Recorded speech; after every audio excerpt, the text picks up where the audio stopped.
next 30 minutes for today, I'm laying the foundation of what we're going to deal with in this conference.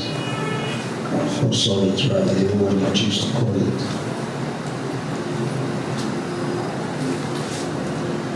So I'm going to give you wisdom 101 this evening for relationship.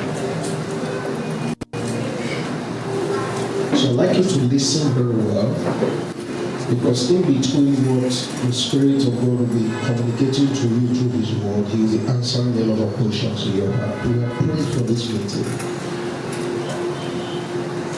I'm trusting God not just to give you knowledge, but that in the course of the meeting you will have defining revelational moments.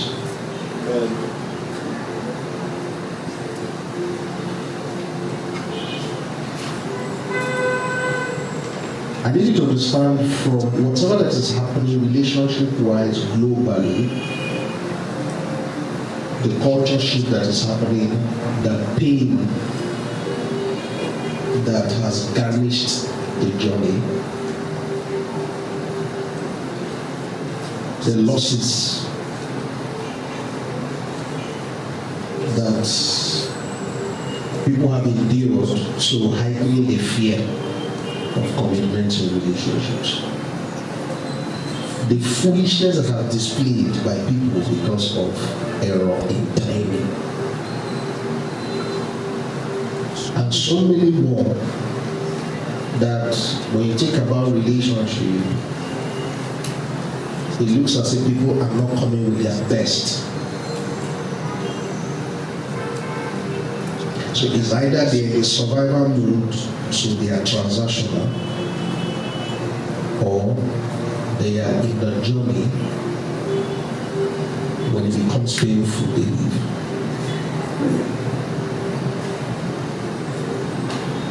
But let me start by saying this first of all, to establish the fact that number one, a man was created a relational being. When I speak of man in the context of what I'm saying, I'm using it in a generic sense. The Bible says male and female created he them, and he called them Adam. So when I speak man, I'm not talking about the male gender, I'm talking about male and female. Please, are you with me? Hello, are you with me?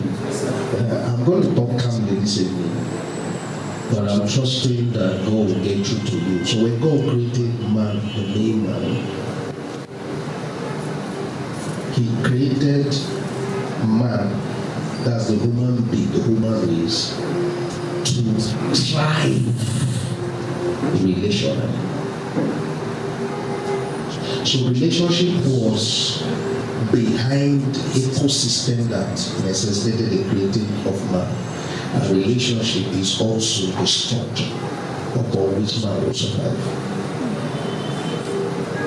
So the first time God thought of making man, it was not a personal idea, it was a corporate decision. Let us make man. So there was a relational input that birthed the creation of the human race. Please, are you with me? And when God began to give them the blessing, the apex of all the blessings that was given to them was to be released on the platform of relationship. And when He blessed them, He said, be fruitful, multiply, replenish the earth, and have dominion. So the blessing is unlocked maximally in the place of relationship.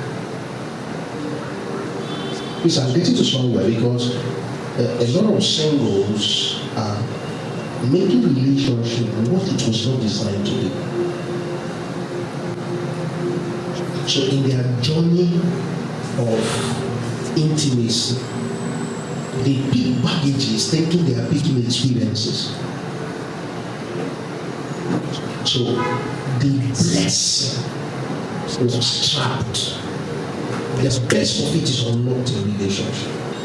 So that's why if you read Psalms 1 thing, it says, how good and blessed is the one bread and dwell together in unity. It's like the oil that runs from the head of Aaron to the end of his feet. He said, there, God has commanded His blessing. So the idea of man was conceived relationally. The best of the experience of the man will be achieved relationally. So you will now find that principle buried all through scripture. One shall chase 1,000, two shall send 10,000 to flight. So now the question is, people think about the 10,000 to be sent to flight. They don't think about who they will do it with.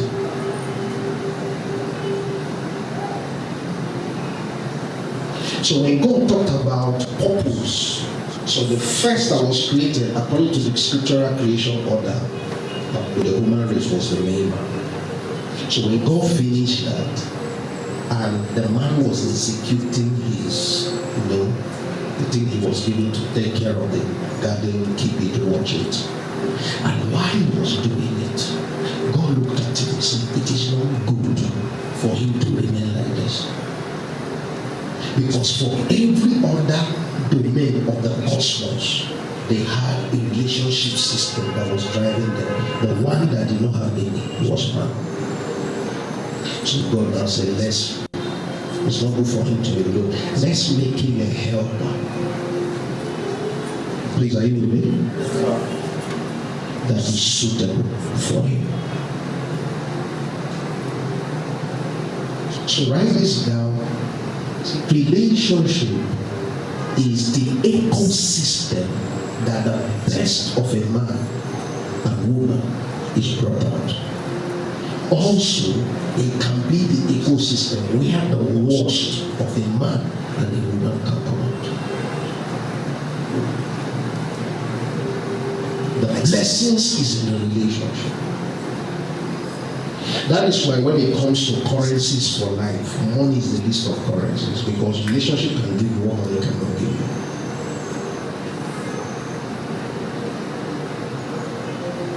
So most times when people read Genesis chapter 2, 3, a lot of people have preached on it in that context. So it's not good for man to be alone. Let's make it a helpmate.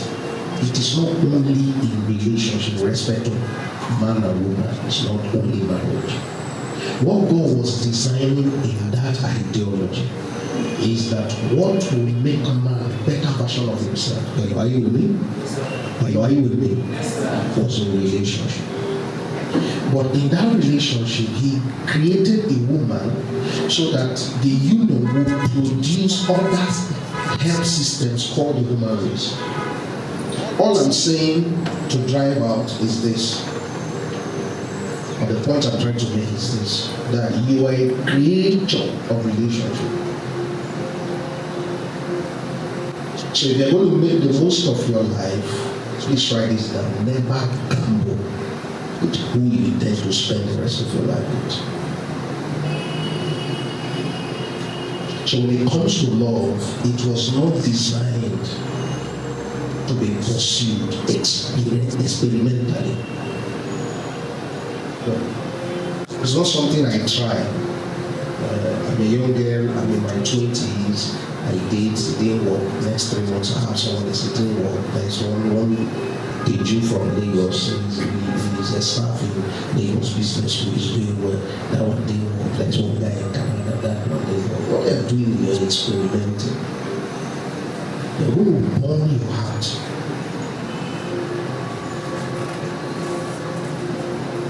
That's not the design. That's not the design. Because the wisdoms of God have earthly parallels and correlates. Hello, can you hear me? Hello, can you hear me?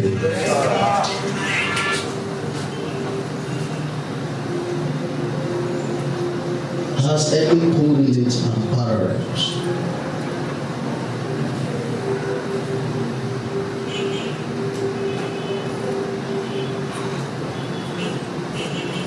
How many of you here goes to a shoe shop and tell them, give me the shoes you have, and you start testing all of them? Even if you go to a shoe shop and say, give me your best shoes, what is the first question the dealer is going to ask you? Your shoe size. Think about it, you don't know your shoe size and you're going to test all the shoes. That's what people are trying to do in love.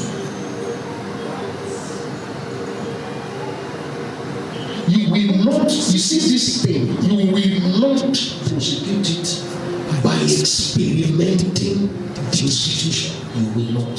You will be appalled. You will have scars.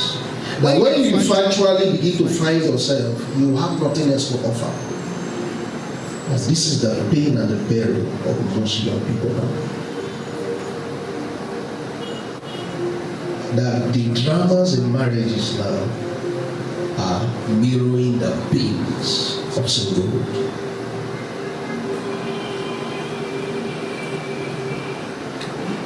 So relationship was God's system through which man will make the most of life and destiny.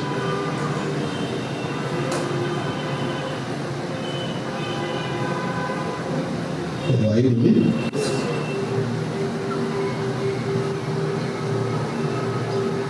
So having laid this foundation, so this is to tell you that relationship is important.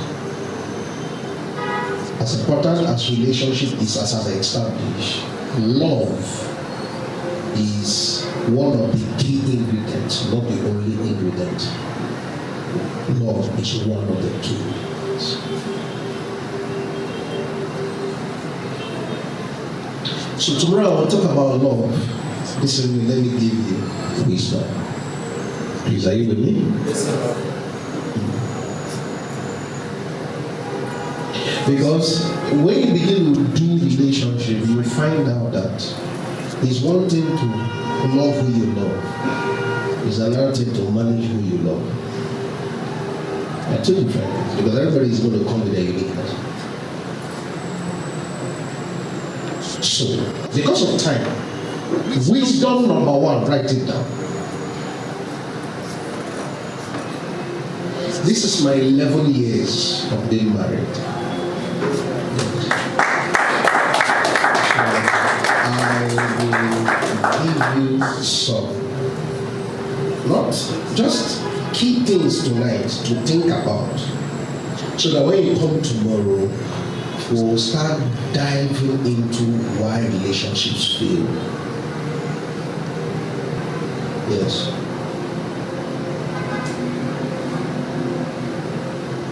The reason why I'm talking like this is, please note the contents I'm speaking, because there are different kinds of marriage. So I am speaking, the assignment God gave me was to enforce the original description, which is the kingdom marriage. So if you are more inclined to the, are you with me? Cultural marriage, contemporary marriage, and not Christ-like marriage. Some of the things you are going to be hearing this evening, or maybe in the course of this conference, will look a little out of sort. But until you allow God's heart light to shine upon your heart, some of the things, once that adjusted me, you will find what makes marriage work. I wrote after our 3rd year of marriage, I said that marriage is not difficult, it is people that make it difficult. For example, I bought a phone, some time ago, those days of Nokia. There is one fine Nokia phone I bought. And it was shortly after that, these micro SIMs that you have now started coming up. But that time, it uses that big SIM, that big. I don't know what they were thinking, but that was the era. That was what was happening. So I put this in, I was using it. So I got another phone. So, but this time around, because of the micro SIM, and I have the old SIM. You remember the days when we used to cut it? If you don't know it, you are not a Gen Z, you are not a generation. There was a time this SIM card you break that has 3 layers. You used to go and cut it. Sometimes, who will die you? If it's in the hands of an amateur and they cut it, you put your SIM and your SIM will not work. That's how you go and queue up and start using registration. So I now had to cut the SIM, put it in another phone. Then this one, so someone needed help with phone. So I said, please, can you lend me your old phone? Yeah. So guess what? They opened the phone. They were not of my generation. They would put their micro SIM without the package, just like that. You see that small thing, just threw it inside there. And the SIM disappeared inside that hollow box. Why? The design did not match the process. In a bid to get the SIM without telling me, the person destroyed the panel of the SIM card. I returned it, said I did not use it. So only for me to pick the SIM to insert it.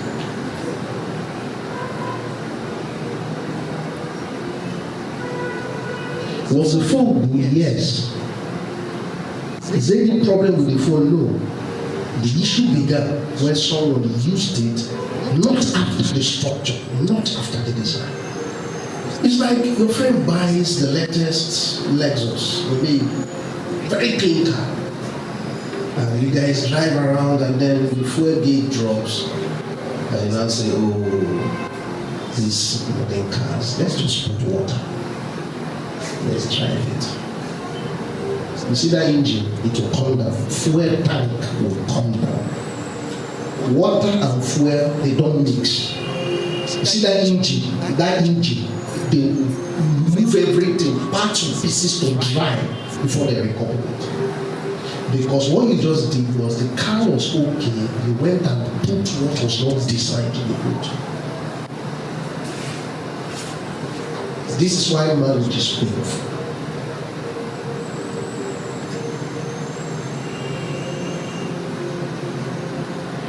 So the first thing I want you to write down is this. Concerning marriage or concerning relationship, I'm going to speak broadly, relationship. So note this, for instance, concerning relationship.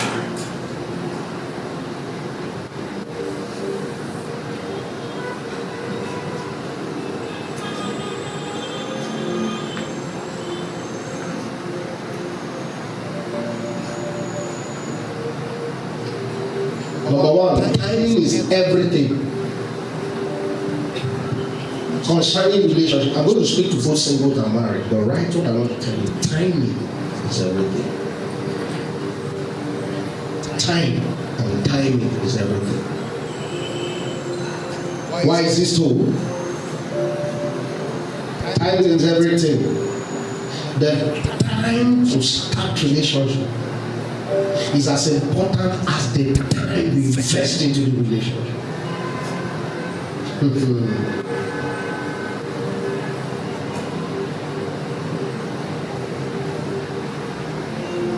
So Songs of Solomon chapter 2 verse 4.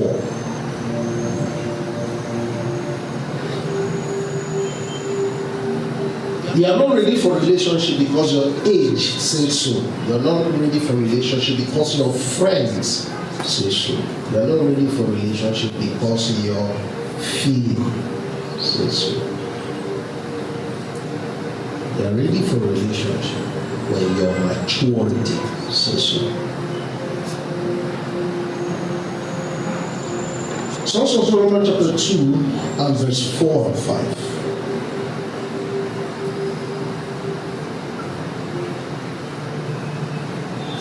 So while we are saying this, we now have 19-year-old, 20-year-old, second-year student, third-year student in a relationship. What they are doing is experimentation of their organ of connection, which is their heart. And I tell you, it will be scarred. So this is what the Bible said. He brought me to his banqueting house, his banner over me is love. Yes, next verse. Stay with me. Which King James version is this? Okay, yes, go ahead. Next verse.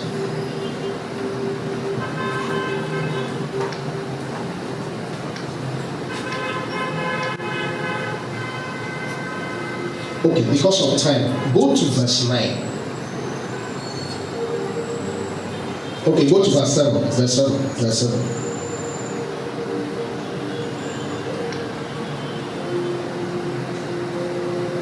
He said, I charge you, daughters of Jerusalem. Okay, let's start with New King James, then you give me New Living Translation. Okay? New King James, let's go. I charge you, O daughters of Jerusalem, by the gazelles and by the door of the field. Now, if you understand the gazelles and the door of the field, this statement is a statement of comparison. Gazelles are very fast animals. Are you getting me? The doors of the field are not just fast, but they are reproductive animals. As in, it's like touch and bone. So he's comparing the two. He said, I'm charging you by this. Hello, are you with me? It's like when we say in English, as fast as this, as lovely as this, as sweet as this. So this is what he was saying, that I charge you by the gazelles and the doors of the field. Do not stay up long until it pleases. New Living Translation. Because if you interpret it with this, he said, you interpret it that here you love because you want to. You start a relationship because you want to. I'm going to explain why. He said, promise me, O women of Jerusalem, by the gazelles and the wine there, do not wake up love until what? The time is right. Up to when the time is what? Right. The question is it? Who decides the time? It's not the question. Is he saying until you are right? Until that time is right? Let me give you something very basic and simple. Think about it. We're in the mango season, right? You've eaten mango, can I see your hand? If you have not, you have missed. Because last night that was my dinner. Oh boy. I can feast on a basket of it, and my GIT will be whole. It's a blessing. Someone said if I eat 3, I'll be purging. I say, your village will be visited to you. This is the season. But have you had the experience that in your quest to eat mango, you went and plucked one that was not ripe? It's the same mango. You plucked it. 2 weeks later, you went to the same mango and plucked it. The one you plucked earlier, if you eat it, is sour. But the one you plucked 2 weeks later, if you eat it, is sweet. The problem is not the mango, the problem is the timing. So the question about the timing is not chronology, it's what happens to the mango in time that makes you meeting it in that time, the test it is sweet. Come on, say maturity. It's not a growth. A lot of people are deciding that I'm ready to date because your biological features are excellently postured. Your chiseled chin, your 6 packs, your broad chest, and then your newly acquired baritone voice. No, you are not ready to marry or have a relationship. Because as I go down in this wisdom, you'll find why I said it.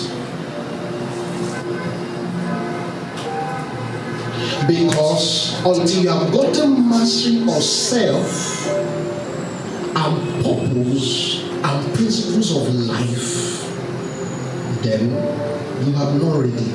You're not ready for a relationship. It's deep.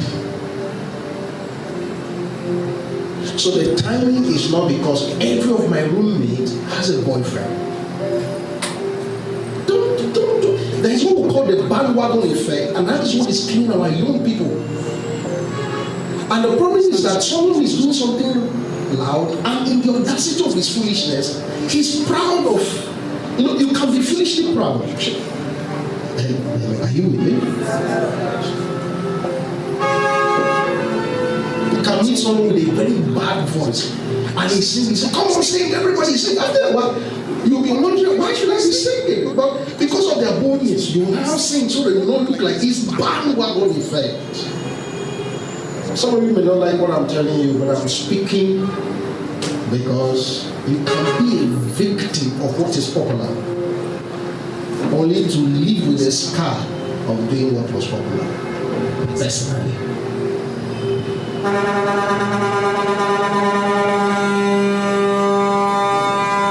Timing is everything. So there are seasons of life. The season of singlehood was not designed to be a season of emotional relationship. It should rather be a season of strategic destiny relationship. It should be the time for destiny collaborations with people that matter in your possible future. It's a time to find yourself, find where you're headed to, find purpose, find meaning before you find help. Look at the original blueprint where it was from. He had that, first of all, experienced his maker. He had a clarity of who he is, clarity of his source. That he was not in doubt. That's why when they were writing Genesis, if you read the Luke account talking about Genesis, he came down and wrote Adam, the son of God. That is, Adam was not in doubt who his father was. He was clear of his identity. He was clear of his strength. He was clear of his uniqueness. He was clear of his purpose. And he was okay to be with it. That he was not the one that asked for an emotional relationship.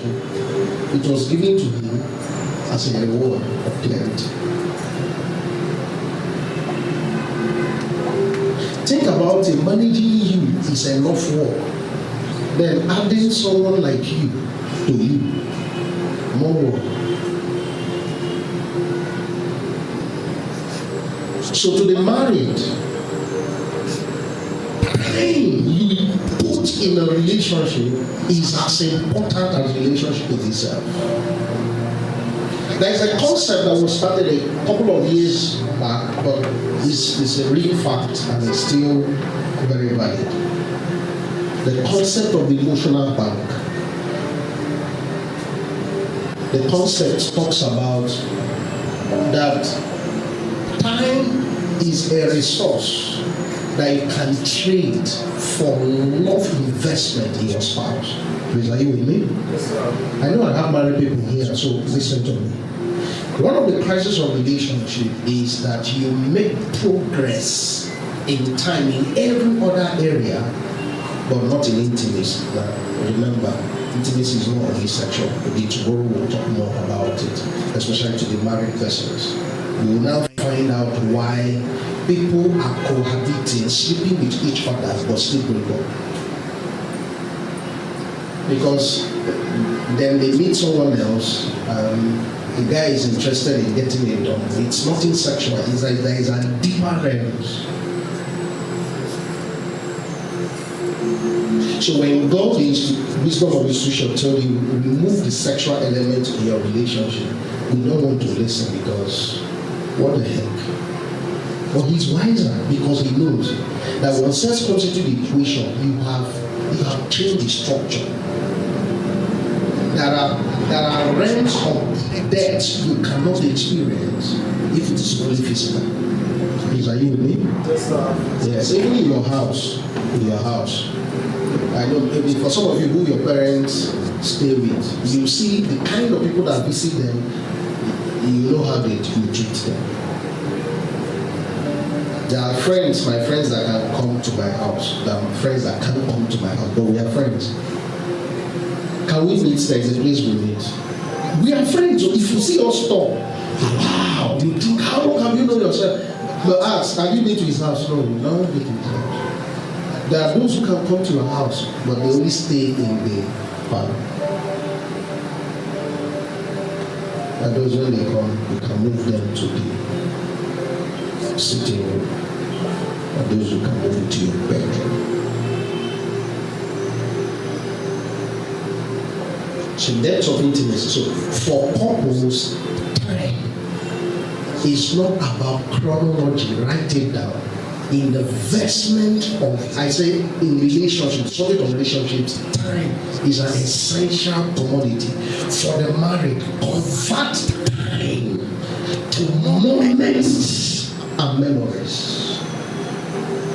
Do everything you can do. If you need to money to buy time. Buy time to create memories.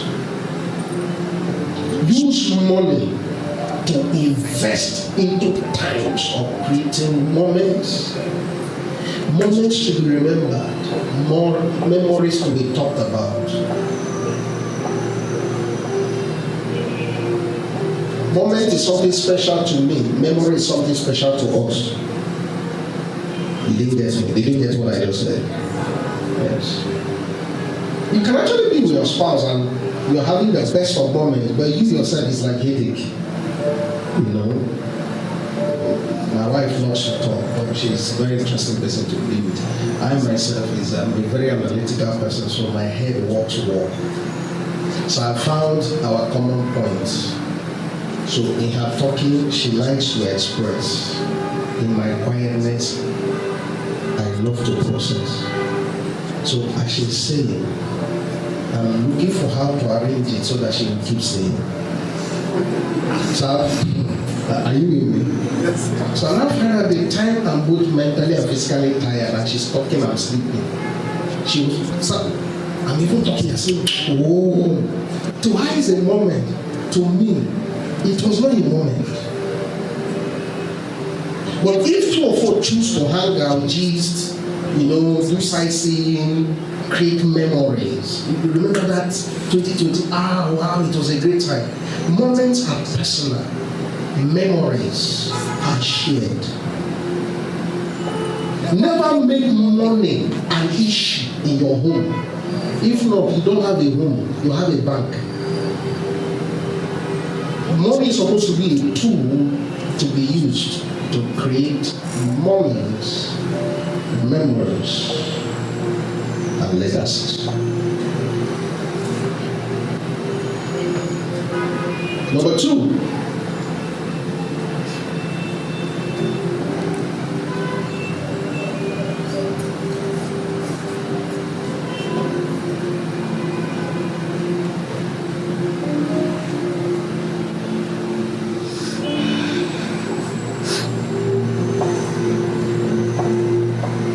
are you still with me?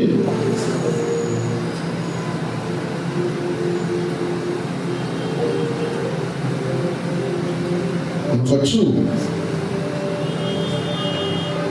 So as a follow-up to number one, relationship requires investment. Relationship requires investment. Ephesians chapter 5, and let's start from verse 24 then to 26. Relationship requires investment. Please write this down. No marriage works by itself. People make it work.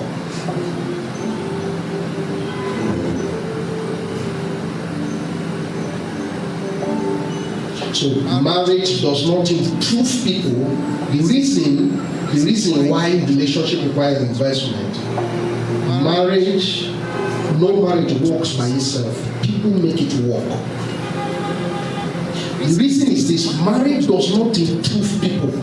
It is people that improve themselves for their marriage. Marriage requires investment. The reason for that is no marriage works by itself. So there is nothing like default beautiful home. You can never go to anybody's house and see their lawn, their field, well tended, cut, very beautiful. I remember a few years ago, the first time I went to UNTH, I can't remember exactly what took me there. The new site, the glory days where it was still new.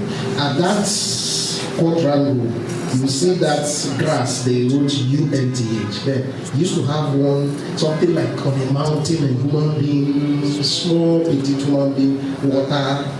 The water, I don't know if it started flowing again, but they dried a long time. But I noticed over a while, a guy.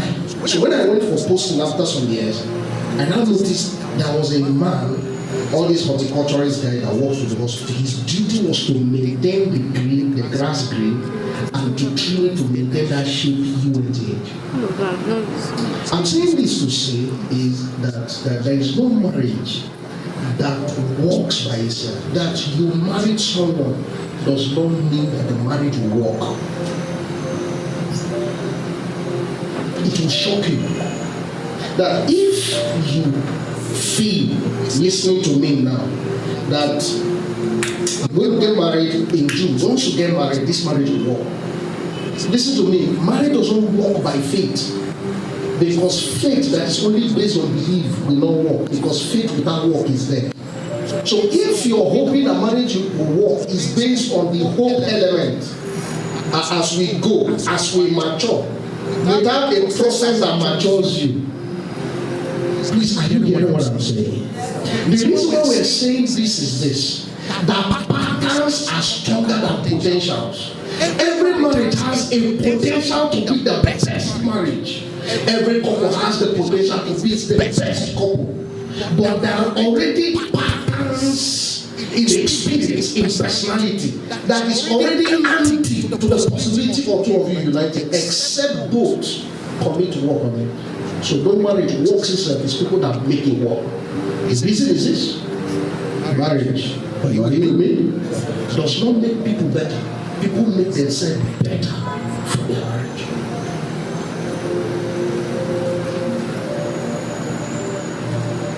So I know you're single, planning, I will soon get married, That's a very good thing.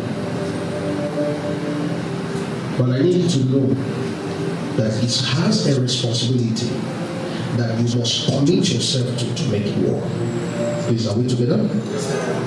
Please, are we together? So Ephesians chapter 5, all right. For as much as the church is subject to Christ, so likewise wives be subject to your own husband in everything. All right? Go ahead. Go ahead.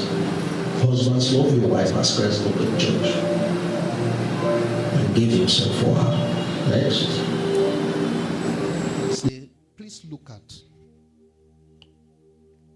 I said something somewhere, I can't remember, I think it's in this platform, that marriage is not for perfect people, but is a platform that perfects the people. Now, if you're hoping to marry a perfect man or woman, they don't exist in the earth realm. The realm they exist is the realm of the spirit of just men made perfect. They are resurrected creatures dwelling among mortals, visiting terminately based on your priesthood, but their dwelling is with God.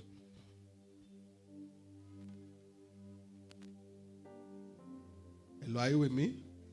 Some of you that read the book of Esther and say, I call forth my Esther. The version God will give you here, bro, is the version of Esther that has spot and wrinkle.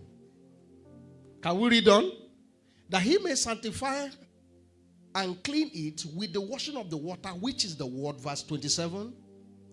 That he may present it to himself a glorious church, not having spot or wrinkle or any of such thing, that it should be holy without blemish. Paul was writing here that what a man and a woman has in the marriage institution is supposed to mirror what Christ has with the church. Hello, are you with me? That is to say, the person you will marry, male or female, is not perfect. Will not be perfect and should not be expected to be perfect, but can be perfected as two of you dwell together. Because the design of relationship is iron sharpens what? Talk to me. Iron does what?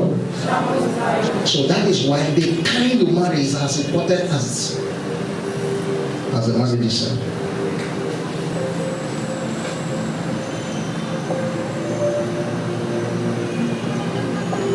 So if relationship and marriage is going to work, you must be willing to work on it. Please write this down. Concerning investment in marriage, if the investment is one-sided, the growth will be one-sided. If it is the woman that is working on herself and the man is not, or the man is working and the woman is not, that is why I said, who you marry is more important than when you marry. Because a lot of people people are bothered about the calendar time. I must marry at 29. That thing will not pass me by. As much as that is not principle. Hello, are you with me? Because just like an omelette is as good as the quality of the eggs that was used to make it. So even so is relationship. So both must be committed to mutual investment. So relationship requires investment. So if you are going to profit from marriage and relationship, you must be committed to invest into it. Please write this down. The first thing to invest into in marriage is yourself.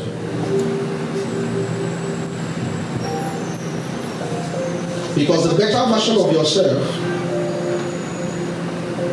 will produce a better version of the union. So number 3, your relationship life, that's your marriage, your relationship life will be only as good as your singlehood. Your relationship life will only be as good as your singlehood.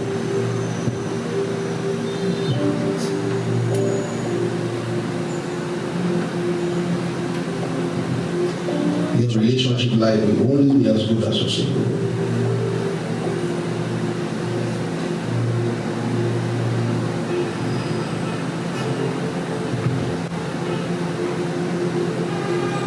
Why is it so?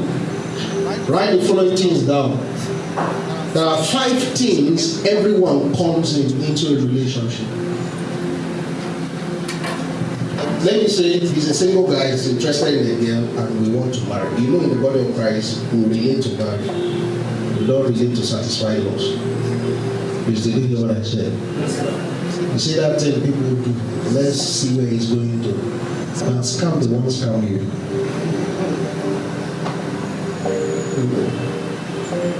Note it, you will be reminded of this.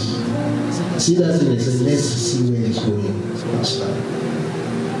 It's either someone needs companionship and you are meeting them until the day they find who they want, then they will discard you. But by that time, you have invested time, energy, and resources. You relate to marriage. Anything that is not towards them, okay, you can relate and get every other thing. You know, are you with me? He doesn't need to be in love to learn how to do certain things. Please, are you with me? Yes. All right. Everybody that comes to a relationship will come with 5 things. Anybody that comes to marriage will come with 5 things. The state of these 5 things will either strengthen the structure called marriage or scatter the structure called marriage. Everybody. Know these 5 things. They are the 5 enemies that is buried in your personality. The product of your civilization. Lessons from your experience. Packaged into 5 treasures you will bring. It is either you come with the purified version or you come with the rotten, broken version. 5 things. Everybody here will come with into a relationship. Number 1, everyone will come with their trauma. Everyone will come with their trauma. The trauma manifesting as insecurities, manifesting as rejections, manifesting as pain. You have trust issues. You come into marriage with trust issues. That is going to be a friction play. You know?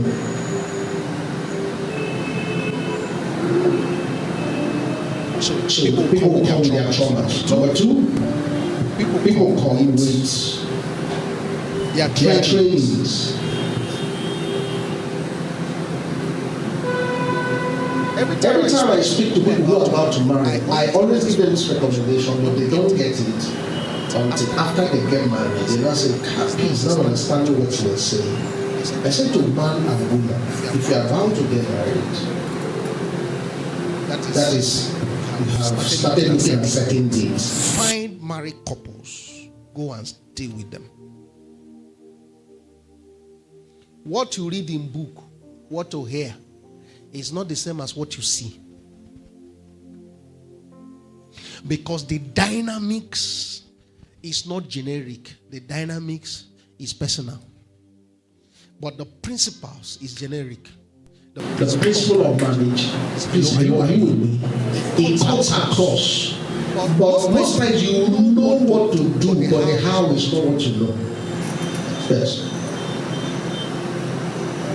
You will come with your trainings.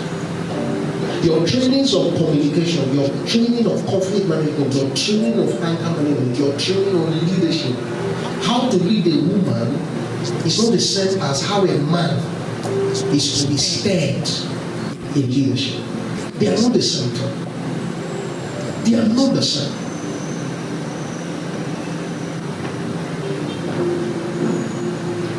You come with your trainings. You come with your groomings. As a single person, you are terrible with self-care. In marriage, you've not seen anything. Is it when the three lovely boys were dreaming of and only have boys, their hair will have got their hair like Eric's hair to look so fine. Why the small goggles, they look like they're the nature of their father. You know, they are.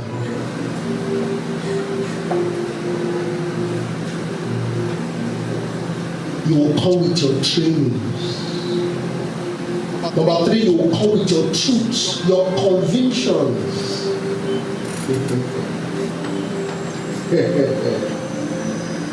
You call your conviction. It's either you have one or one is given to you. Did you hear what I said? No. Did you hear what I said?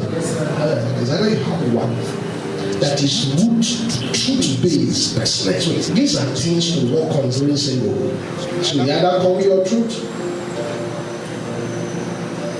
So your truth, your convictions.